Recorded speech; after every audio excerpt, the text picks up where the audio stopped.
सलमान साहब, सबसे पहले तो मुझे ये बताइए कि पार्टीज़ में संजीदा लोग मौजूद होते हैं, नून लीग में भी हैं, पाकिस्तान तहरीक इंसाफ में भी हैं, लेकिन वो कौन से लोग हैं जिनकी पेशकश को संजीदा समझा जाए, पीटीआई में भी और नून लीग में भी?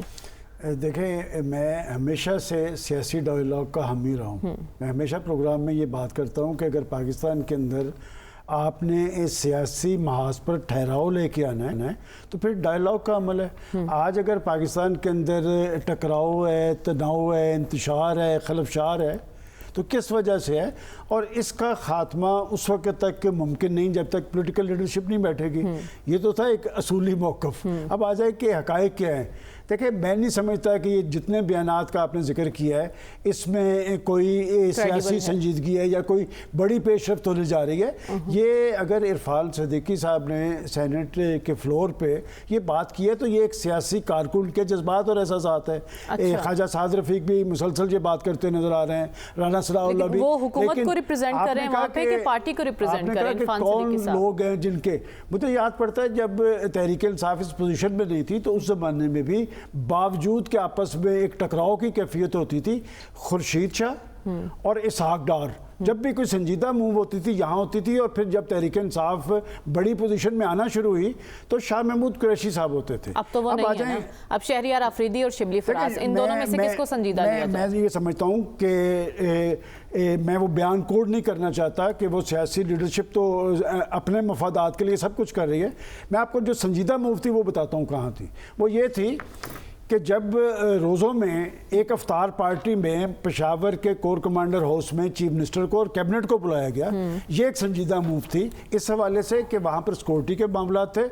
और मैं पूरी जिम्मेदारी से बताता हूँ कि इनके लोगों की जमानतों का अमल शुरू हुआ था। कौन साहब थे जिन्होंने बैठ के पाकिस्तान के सिपा सालार को टारगेट करना शुरू किया? सब कुछ उन्होंने तहबाला कर दिया। और मैं एक और बात करना चाहता हूँ, देखें 8 फरवरी का जो इलेक्शन है इसमें कोई दो आरा नहीं कि पीटीआई ने एंटी एस्टेब्लिशमेंट वोट लिया, और इसका इकरार खुद राना सनाउल्लाह खान जैसा सीजन बंदा भी करता नजर आ रहा था कि हम पे चूंकि ये छाप थी, लोगों ने हमें तरजीह नहीं दी।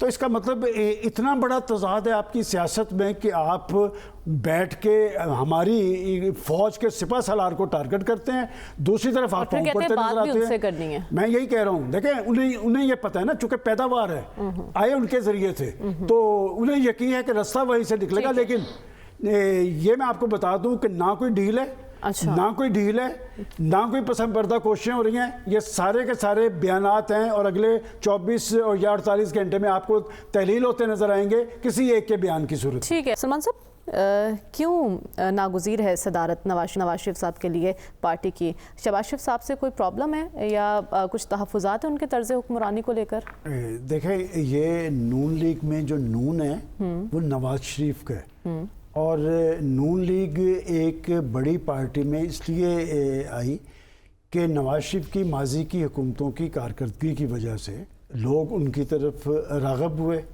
जहाँ तक आपने शहबाज शरीफ साहब की बात की है कि क्या शहबाज शरीफ साहब कभी सदारत के उम्मीदवार थे? कभी नहीं थे। और ये सदारत, इनकी सदारत, इनकी क़यादत और इनकी हुकूमत 2017 में किसी का टारगेट थी। वो इनका सियासी किरदार भी ख़त्म करना चाहते थे और जमाती रोल भी, लेकिन सियासी क़यादतों का रोल इस तरह कभी ख़त्म नहीं हुआ। और शहबाज शरीफ साहब को तकनीकी बुनियादों पे चूँकि वो नाअहल हुए थे और शहबाज शरीफ साहब को पार्टी का प्रेसिडेंट नामज़द किया गया था। शहबाज शरीफ साहब कभी पार्टी प्रेसिडेंट के उम्मीदवार थे नहीं, और आपने देखा होगा कि उनकी हर तकरीर में वो अपनी हुकूमतों के तमाम क्रेडिट नवाज शरीफ साहब को देते हैं। और अभी आप देखेंगे कि 11 मई को यही वज़ीर आज़म शहबाज शरीफ साहब नून लीग को एक दफ़ा फिर नवाज देंगे। और लेकिन बात तो हुई थी पाकिस्तान को नवाज देने की, लेकिन शहबाज शरीफ साहब मैंने उसी वक्त आपको जवाब दिया था जब वो पाकिस्तान आए थे कि वो प्राइम मिनिस्टर नहीं बनेंगे, पार्टी का एक रोल है। अब आ जाएंगे जी नवाज शरीफ साहब की बात। नवाज शरीफ साहब पाकिस्तान मुस्लिम लीग नून में किसी को उनकी ज़ात से कोई इख्तलाफ नहीं है। और राना सनाउल्लाह खान साहब जो है ना, देखिए मैं उनका जिक्र इसलिए ज़रूरी समझता हूँ कि उस शख्स ने पाकिस्तान की इस वक्त की लाट में जिन लोगों ने ज़्यादा टॉर्चर्स बर्दाश्त किया है वो राना सनाउल्लाह उनमें से एक हैं।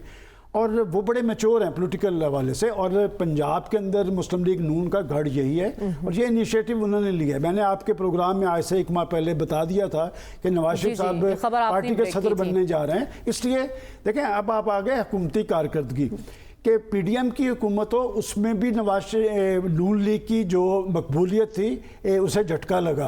और इस वक्त भी हुकूमतें जरूर हैं कि मरकज के अंदर भी उनकी हुकूमत है और पंजाब के अंदर मुस्लिम लीग की हुकूमत है। लेकिन क्या ऐसा है पार्टी में कुछ तहफ़्फ़ुज़ात हैं शहबाज शरीफ के तर्ज़ हुक्मरानी को लेकर? देखें, शहबाज शरीफ तो उनका कैंडिडेट तो नवाज शरीफ है। उनकी मैंने तो बताया कारकर्दगी जो है ना, जो नून लीग की कारकर्दगी हुआ करती थी, इस वक्त वो कारकर्दगी नहीं है।